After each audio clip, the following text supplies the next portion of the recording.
Greetings, fellow men of culture. As always, I'm broadcasting live from the peak of Thundercock Mountain.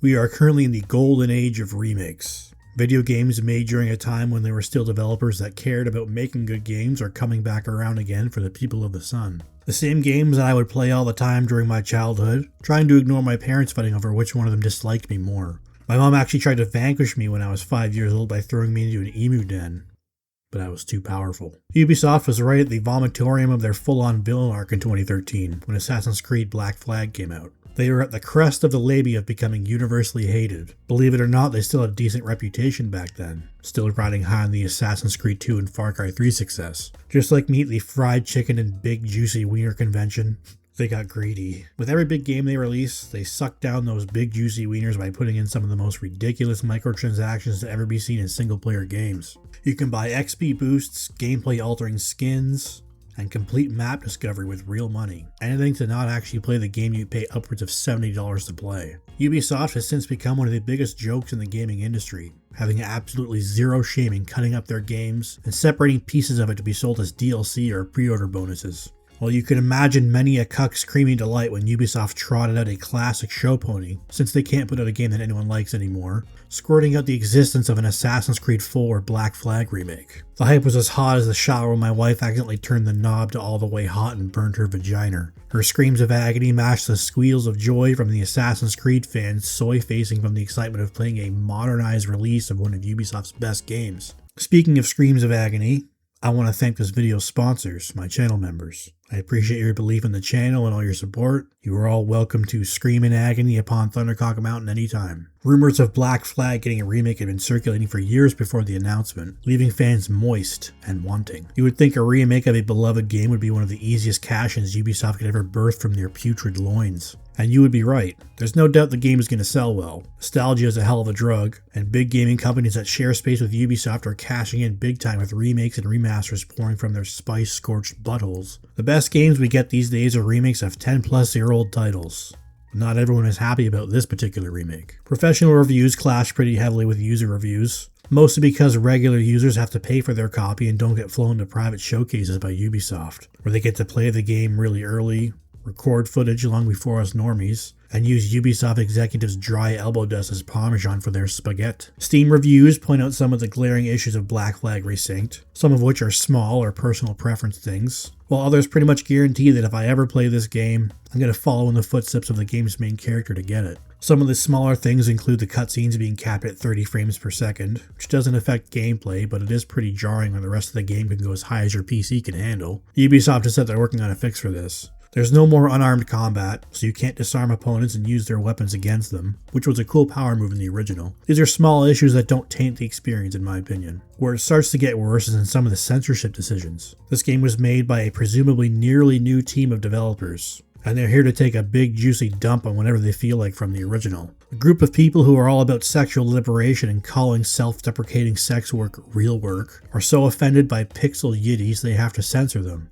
else they get the vapors. One notable example is changing the mermaid figurehead on some of the pirate ships. Those wooden nips are apparently too saucy for an M-rated game, so they gave it a Little Mermaid treatment and covered it up. It doesn't look like they race swapped it though, which is unfortunate. They even nerfed Anne Bonny, covering up some of her shameful cleavage, and empowering her to get a job at Google where she can eat free sushi and film TikToks for 8 hours a day. If this game took place in modern day, this would all be fine as long as she filmed herself and put it online for simps to pay for, and her future kids to get bullied over when their classmates eventually find out that their mom is a hoe. I say whoever threw that paper, your mom's a hoe. They've made a game about being a filthy pirate, murdering hundreds of others by shooting them in the face or stealthily stabbing them in the neck, into a nice and soft, safe, edgy modern audience cum dumpster. And these dumpsters are overflowing with cum.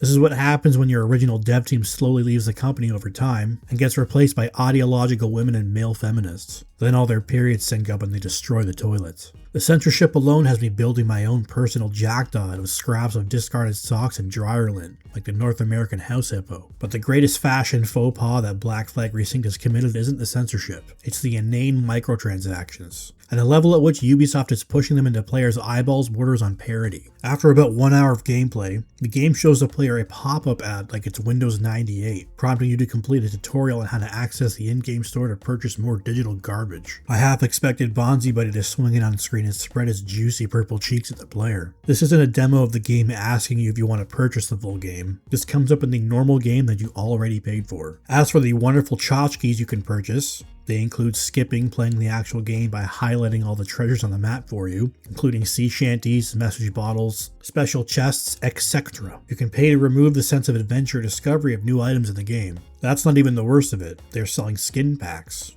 for a single player game. And not just pirate hats or parrots that blurt out racial slurs. These things make Edward Kenway look like some sort of demigod warlock who can cast magic spells. There's this demon hellfire skin that reminds me of the Marauder from Doom Eternal, some sort of Aquaman cosplay, and this Dudley the Dragon thing. The skins are ridiculous enough on their own, but it's even worse when you consider these actually improve various abilities in the game. One of the trinkets reduces the rope dart cooldown, or berserk darts also set enemies on fire. The swords are incredibly powerful, doing things like setting enemies on fire when you break their defense, and giving Edward an attack power buff after killing an enemy. The armor itself isn't just ostentatious as fuck and sticks out like a sore thumb. They also offer gameplay altering effects like making you invincible for a short time after a perfect dodge, and recovering your HP after a kill. I don't care if it makes anybody mad or hurts their feelings. If you bought any of these dumb skins, you're a douchebag. One of the most disappointing things about Black Flag Resynced to me personally isn't related to anything in game. It's watching reviews from some of the YouTubers that I used to trust not bring any of this stuff up in their videos.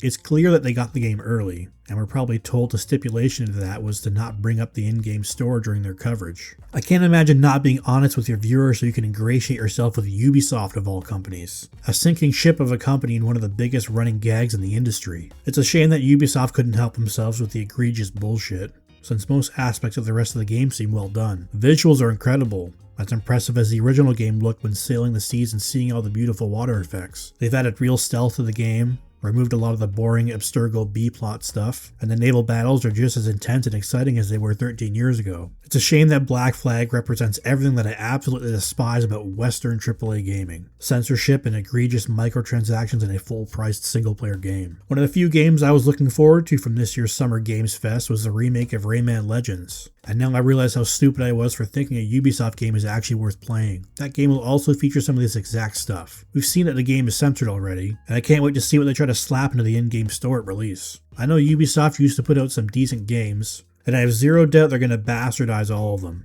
Assassin's Creed 2 is one of their most beloved games. If they're willing to remaster Black Flag, AC2 is getting the same treatment eventually. Far Cry 3, maybe even Blood Dragon are all on the list of games Ubisoft are salivating at the thought of reselling to their players, and forcing in all sorts of modern audience nonsense in in-game stores. When that time comes, I'll make like Edward Kenway and sing my stupid sea shanties, and not give Ubisoft a single doubloon.